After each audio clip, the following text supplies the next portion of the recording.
Hello everyone. In this video we are going to discuss about Coulomb's law. So why we need Coulomb's law, where we can apply Coulomb's law, इन सब के बारे में हम इस video में discuss करेंगे। तो देखिए Coulomb's law जो है, सबसे पहले तो अभी हमने जैसे चार्जेज के बारे में हमने डिस्कस किया कि दो तरह के चार्ज होते हैं, पॉजिटिव चार्ज होता है, नेगेटिव चार्ज होता है। तो इनके बीच में जो फोर्स लगता है वो फोर्स अट्रैक्टिव भी हो सकता है और वो फोर्स रिपल्सिव भी हो सकता है, लेकिन हमको उस फोर्स का मैग्नीट्यूड कितना होगा वो मैग्नीट्यूड हमको नहीं पता। हमने ये तो देखा कि वो एक्सपेरिमेंटल मेथड से हमने ये जान लिया कि लाइक चार्ज जो है वो एक दूसरे को रिपेल कर रहे हैं और अनलाइक चार्ज वो एक दूसरे चार्ज को जो है वो अट्रैक्ट करते हैं, बट किस फोर्स से, किस मैग्नीट्यूड से वो अट्रैक्ट या रिपेल कर रहे हैं उसका हमको नहीं पता। तो उसके बारे में हमको कूलम्ब्स लॉ बताता है। तो चलिए शुरू करते हैं वीडियो को। तो कूलम्ब्स लॉ पहले हम इसको डिफाइन कर लेते हैं।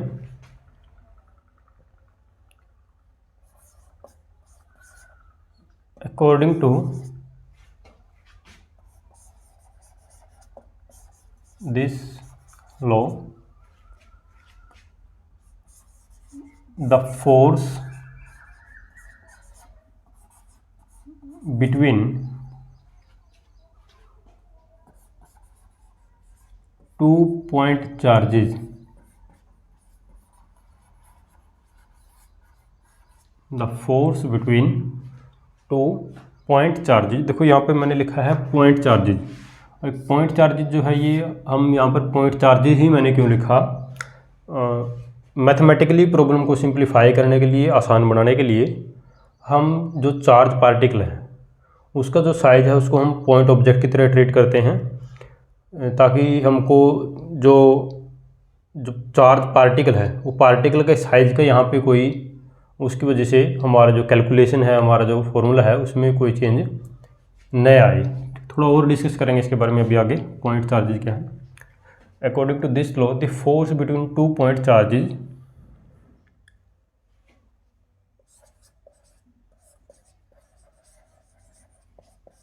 separated by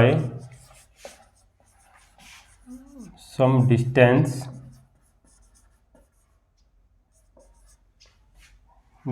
may be r,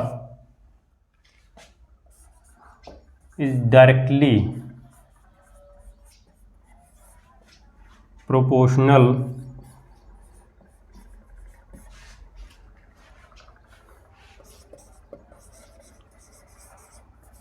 to the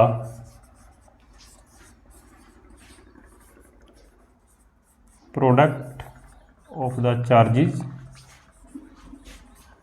the two charges, okay, product of the charges, and inversely proportional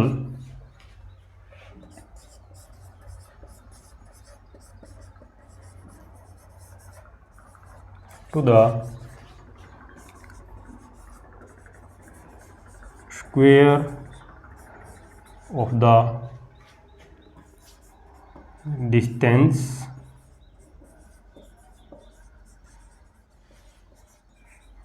between the two charges. Okay, तो ये कूलम्ब्स लॉ को हमने डिफाइन किया, ये डेफिनेशन है। अब ये जो मैंने लिखा है, ये जो लाइंस लिखी हैं, इन्हीं को अगर आप मैथमेटिकली लिखें,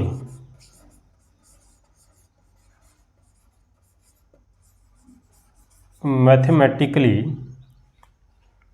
हम इसको इस तरह से लिखेंगे। पहले मैं डायग्रामेटिकली आपको बता देता हूँ सिचुएशन किस तरह की। जैसे मान लीजिए यहाँ पर पार्टिकल है और इस पार्टिकल पे चार्ज है Q1 और यहाँ पर एक दूसरा पार्टिकल है और इस पार्टिकल पे चार्ज है मान लीजिए Q2, और इनके बीच का जो सेपरेशन है, ये जो सेपरेशन है इनके बीच का, वो मान लेते हैं R है। और ये जो पॉइंट है मान लेते हैं ये A पॉइंट है और ये B पॉइंट है। तो एक तरह से मैं आपको क्या बोल रहा हूँ कि A और B के बीच की जो दूरी है, जो सेपरेशन है, वो R है। और A पॉइंट पर जो पार्टिकल है उसके ऊपर चार्ज Q1 है और B पॉइंट पर जो पार्टिकल है उसके ऊपर चार्ज Q2 है। तो कूलम्ब्स लॉ के अकॉर्डिंग इनके बीच में जो फोर्स लगेगा, इनके बीच में जो फोर्स लगेगा, फोर्स को आपको पता ही हम उसको सिंबल फोर्स के लिए एफ यूज करते हैं। वेक्टर क्वांटिटी है, लेकिन यहाँ पर हम सिर्फ एक मैग्नीट्यूड डिस्कस कर लेते हैं पहले कि मैग्नीट्यूड कितना होगा। वेक्टर फॉर्म बाद में हम उसको डिस्कस करेंगे। तो एफ कितना होगा, तो देखिए जैसा कि अभी हमने डेफिनेशन में पढ़ा है, डेफिनेशन में क्या कह रहा है कि जो फोर्स है 2 पॉइंट चार्ज के बीच में वो डायरेक्टली प्रोपोर्शनल है। ये देखिए यहाँ पर लिखा हुआ मैंने, directly proportional to the product of charges. जो चार्जेज यहाँ पर दिए गए हैं इनके प्रोडक्ट के डायरेक्टली प्रोपोर्शनल है, तो हम इसको ऐसे लिखेंगे Q1 Q2। ओके, एक फैक्टर तो आपका ये हो गया कि जो फोर्स होगा दो चार्जेज के बीच में, ए और बी के बीच में, वो इन दो चार्ज के प्रोडक्ट के डायरेक्टली प्रोपोर्शनल होगा अकॉर्डिंग टू डेफिनेशन। और दूसरा जिसमें पार्ट बनता है कि इन्वर्सली प्रोपोर्शनल होगा ये फोर्स इन दो चार्ज के बीच का जो सेपरेशन है उसके स्क्वायर के, यानी कि एक तरह से इन्वर्स स्क्वायर लॉ को ये फॉलो कर रहा है, ये कह सकते हैं हम यहाँ पे। अब इन दोनों फैक्टर को अगर कंबाइन करके मैं लिखूँ तो यहाँ पर मैं लिखूँगा, तो मैं इसको यहाँ पर लिख देता हूँ F directly proportional to Q1 Q2 divide by are square. Okay, Q1 Q2 आपको पता ही है चार्जेज हैं जिनकी हम बात करें, यहाँ पे दो चार्ज पार्टिकल के ऊपर जो चार्ज है, आर जो है ये उनके बीच का सेपरेशन है। तो यहाँ से देखिए हमारे पास F जो है वो डायरेक्टली प्रोपोर्शनल होगा Q1 Q2 divide by are square. लेकिन यहाँ तक काम जो है हमारा कंप्लीट नहीं हुआ है, अभी इनकम्प्लीट है, क्योंकि हम अल्टीमेटली क्या चाह रहे हैं कि दो जो चार्ज पार्टिकल है इनके बीच में एग्जैक्ट वैल्यू कितनी है फोर्स की, और यहाँ से हमको एग्जैक्ट वैल्यू नहीं मिल रही। ये तो एक प्रोपोर्शनलिटी का साइन है, तो एग्जैक्टली अगर आपको फोर्स चाहिए तो यहाँ पर आपको इक्वल का साइन चाहिए होगा, यानी कि एक इक्वेशन की आपको ज़रूरत पड़ेगी। और इक्वल का साइन लाने के लिए आपको पता ही है यहाँ पर हम कोई ना कोई कॉन्स्टेंट लेके आएंगे, उसे मल्टीप्लाई करेंगे ताकि हमारे पास एग्जैक्ट एक रिलेशन आ जाए। और वो कॉन्स्टेंट आता कैसे है, वो कई तरह के मेथड होते हैं, एम्पिरिकल रिलेशन होती है और उसकी हेल्प से हम ले आते हैं, ठीक है, रिजल्ट्स को सेटिस्फाई करने के लिए। तो यहाँ पर मैं लिखूँगा F equal to some constant K Q1 Q2 divide by are square. तो ये है हमारे पास final formula, this is the Coulomb's law. Okay, तो यहाँ पर आप लिख सकते हैं ये क्या है, ये कूलम्ब्स लॉ है, कूलम्ब्स लॉ, ये मैथमेटिकल फॉर्म है कूलम्ब्स लॉ की। तो अगर आप न्यूमेरिकल करते हैं कहीं पर भी आपने अप्लाई करना तो आप ये फॉर्मूला अप्लाई करेंगे। ओके, तो इसको आप कुछ भी इक्वेशन मान लीजिए, मैं यहाँ पर इसको इक्वेशन नंबर 1 लिख लेता हूँ, आगे हम इसको यूज करेंगे।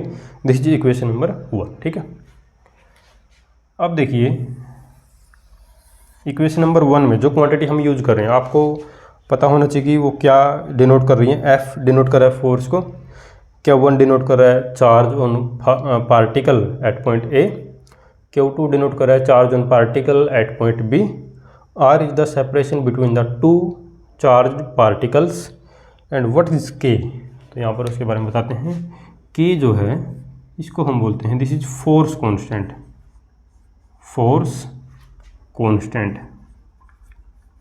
मोर स्पेसिफिकली कई बार हम इसको इलेक्ट्रोस्टैटिक फोर्स कांस्टेंट भी बोल देते हैं। इलेक्ट्रोस्टैटिक फोर्स कांस्टेंट अगर शॉर्ट में आपने बोलना है तो इसको फोर्स कांस्टेंट भी बोला जाता है। इसका जो फॉर्मूला होता है K equal to 1/4 pi epsilon m। अब आप सोचेंगे कि ये अभी पहले तो हमने K को आइडेंटिफाई किया कि K जो है वो इलेक्ट्रोस्टैटिक फोर्स कांस्टेंट है। अब K का एक नया फॉर्मूला निकल के आ गया और उसके अंदर भी एक और नई चीज़ आ गई जिसको हमने एक्सप्लेन करना पड़ेगा, बताना पड़ेगा। अब ये क्या चीज़ है, तो 4 पाई तो आपको पता ही है, 4 कांस्टेंट है, पाई एक कांस्टेंट है, 3.14 के आसपास वैल्यू होती है। और ये क्या चीज़ है इसमें नई जो हमको मिल रही है, दिस इज इलेक्ट्रिकल परमिटिविटी, इसको बोला जाता है electrical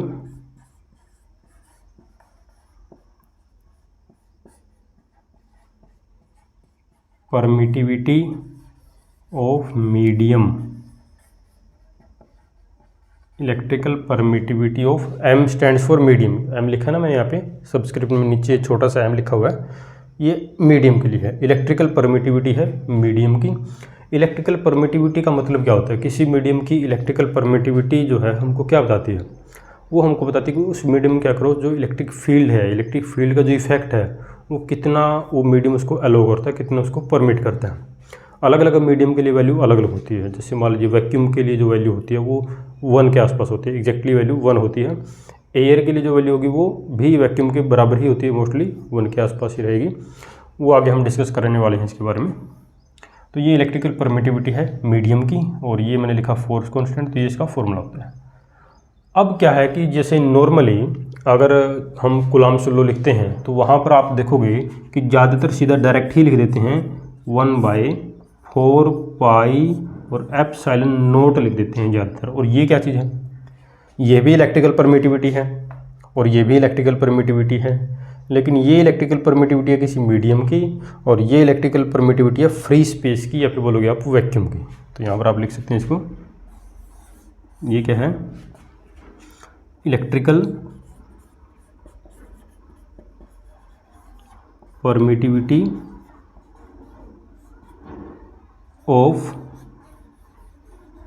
free space. Free space माने वैक्यूम। ये फ्री स्पेस वैक्यूम का तो आपको शायद पता होगा, 10th क्लास में थोड़ा बहुत पढ़ा होगा।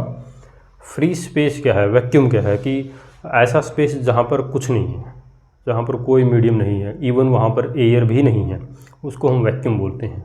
ओके, तो वैक्यूम के लिए हम इसको लिखते हैं एप्सिलॉन नॉट, इस तरह से लिखा जाता है। और ज़्यादातर केसेज में आप जैसे कूलम्ब्स लॉ आप पढ़ोगे, बुक के अंदर आप देखोगे तो आपको डायरेक्ट के की वैल्यू यही लिखी मिलेगी।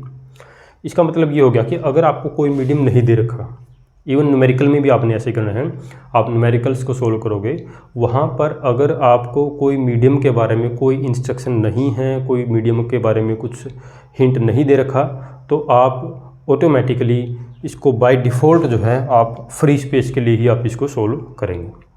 तो फ्री स्पेस के लिए के की जो वैल्यू है वो 1/4 पाई एप्सिलॉन नॉट होती है, यानी कि फ्री स्पेस की हम परमिटिविटी यहाँ पर यूज़ कर लेंगे। और इसकी जो वैल्यू आती है, जो न्यूमेरिकल जो वैल्यू आती है वो आती है आपकी 9 × 10⁻⁹ और यूनिट जो होती है, यूनिट आप देखो फॉर्मूले से भी निकाल सकते हैं। के की जो यूनिट बनेगी न्यूटन, इसको इधर ले जाओगे मीटर स्क्वायर और ये डिवाइड में चले जाएंगे पर कूलम्ब स्क्वायर, तो यूनिट बनेगी न्यूटन मीटर स्क्वायर और पर कूलम्ब स्क्वायर, तो ये इसकी जो है यूनिट बनेगी। ठीक है, तो के की ये वैल्यू होती है फ्री स्पेस के लिए।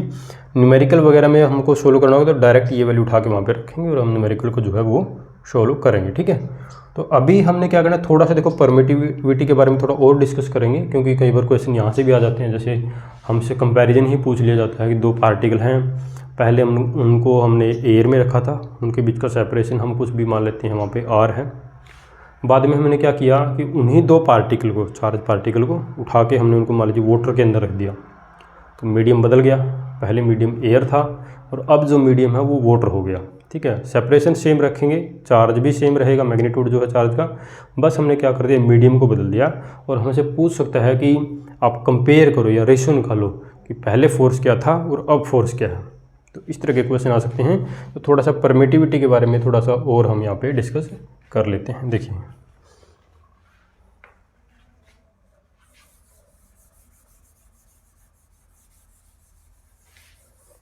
जैसे यहाँ पर इलेक्ट्रिक फील्ड में हम इलेक्ट्रिकल परमिटिविटी की बात कर रहे हैं, जब हम मैग्नेटिक फील्ड वाले चैप्टर पे पहुँचेंगे तो वहाँ पर फिर हम मैग्नेटिक परमिएबिलिटी की बात करेंगे, वो इसी तरह का एक टॉपिक हो जाता है।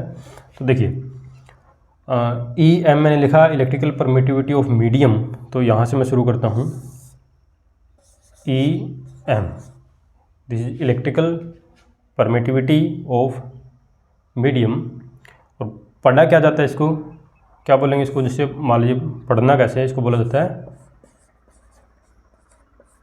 एप्सिलॉन एम बोल देंगे आप। कैसे पढ़ेंगे इसको, एप्सिलॉन, जैसे इसको ये जो नीचे लिखा है इसको हम बोलते हैं एप्सिलॉन नोट, 0 लगाया ना तो नोट, एप्सिलॉन नोट, इसको बोलेंगे एप्सिलॉन एम। तो ऐसे ये स्पेलिंग बनती है, एप्सिलॉन एम बोलेंगे। ठीक है, ये पढ़ने का तरीका है। इसको ये सिंबल जो है एप्सिलॉन का सिंबल है, these are the mathematical symbols. तो ये सारे मैथमेटिकल सिंबल है, जैसे ये हो गया, ठीक है, म्यू हो गया, ठीक है, काई, एक्साई, पाई और ई, एक्सपोनेंशियल के लिए हम ई यूज़ करते हैं। तो सारे के सारे ये मैथमेटिकल सिंबल हैं, अलग अलग जगह से हमने ये सिंबल लिए हैं। तो इनको पढ़ना भी आपने आना चाहिए। तो ई एम जो है आगे मैं इसको लिखता हूँ, इलेक्ट्रिकल परमिटिविटी ऑफ मीडियम जो है